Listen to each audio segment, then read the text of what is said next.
Tugas Besar 1. Psikologi Media dan Komunikasi.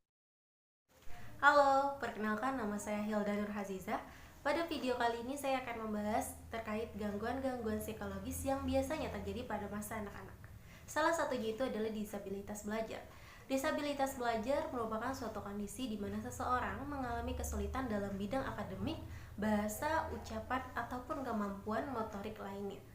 Dan tentunya hal ini bukan disebabkan oleh disabilitas intelektual. Dan biasanya anak-anak dengan disabilitas belajar ini memiliki kemampuan IQ di atas rata-rata. Tetapi mereka memiliki kekurangan dalam keterampilan membaca dan menulis. Istilah disabilitas belajar ini tidak digunakan dalam DSM-5, tetapi digunakan oleh sebagian besar profesional kesehatan mental dan dimasukkan dalam 3 kategori. Itu ada gangguan motorik, gangguan belajar spesifik, dan juga gangguan komunikasi. Untuk gangguan belajar spesifik sendiri, yang pertama itu ada disleksia, di mana seseorang yang memiliki kesulitan dalam memahami bacaan, pengulangan kata, dan pembuatan kalimat. Dan tentunya biasanya kalau orang yang disleksia ini atau anak yang mengalami disleksia itu suka melihat huruf seperti terbalik. Jadi ibaratnya kalau misalkan di papan tulis itu tertulisnya B, tapi si anak ini ngelihatnya D. Kalau kita nulisnya tip, tapi si anak ini bacanya pit gitu. Terus yang kedua itu adalah diskalkulia. Nah, diskalkulia ini adalah sebuah keadaan atau kondisi di mana seseorang mengalami kesulitan dalam pecahan ataupun bilangan alias angka. Dalam pengurutan angka, dalam bilangan aritmatika, itu mereka merasa kesulitan.